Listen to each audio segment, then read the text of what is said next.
What's going on, guys? Welcome to your 29th tutorial, and in this tutorial I'm going to show you guys some different ways to create an array. The first way I'm going to show you guys is how to create an array by you basically tell it how many things you're going to store in it, and then you store the things in it. So unlike before where you do everything at once, this is just a different way where you can create an array. So the first thing that we need to do is create the array and tell it how many items we're going to store in it. So I'm going to make an array called things, and of course you set it equal to new array, and instead of listing all your items in there, what you need to do is just list a number. So I'm going to say 3. This tells our array that we're going to store 3 items in it. So now what we need to do is we need to treat each index like a variable and assign it a value. But remember, we don't start at 1, then go to 2 to 3. Since we're storing 3 things in it, we start with 0, and then we go to 1, and then we go to 2. So even though we said we're going to store 3 things in you, we actually never use the index of 3, just 0, 1, and 2. In 0, 1, and 2, that's 3 things. So in order to assign values to these variables, things, 0, and then you just assign a value to this, like, I don't know, what's one thing? Jersey Shore. Looks good. So now what we need to do is we need to do this 2 more times. So just go ahead and copy this, and just like that, easy. There we go. So things 0, 1, and 2. So we can list Jersey Shore in all of them, but let's go ahead and list Jersey Shore. Brian Regan, that's one of my favorite comedians, and also as a third one, the New Boston. So now what we did is this. We created the shell of the array by basically saying, alright, we're creating an empty array called things, but we're gonna be storing 3 things in it. So what this does is JavaScript says, alright computer, set aside some space, so when he enters the 3 things, you can do it just fine. So believe it or not, you can actually make some code right here and then do it later on. It doesn't have to be right after it, but I just did it right after because I really don't have anything else to code. So just like before, whenever we want to access one of our items in our array, let's just go ahead and print it out on screen. Document write. You do it just like normal. Type the name of your array and then the index just like that. Now whenever you print it out, check it out. The New Boston.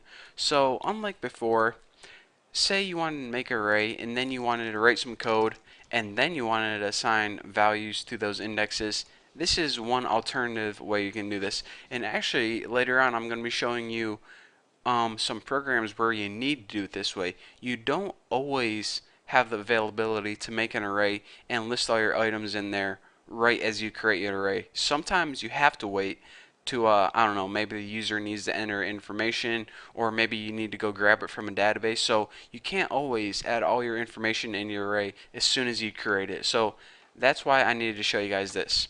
Now, the last different kind of way, I guess I could say, of making an array is it's pretty much the same as we did before, but instead of adding a number where it sets aside space, we're not going to add any number at all. And this is going to create an empty array, an array that we can add items to dynamically or change the size as it goes on. So say we wanted to create an array of things that the user likes.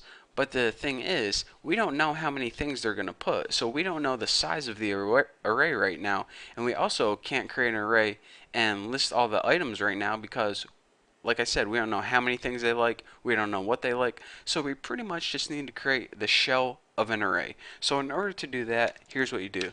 Go ahead and make a variable and name it like stuff or something like that. I don't know, name your array anything you want. And then, of course, you type new array, but since we don't know how many items are going to be placed in this array or even what the items are, just go ahead and add empty parentheses just like that.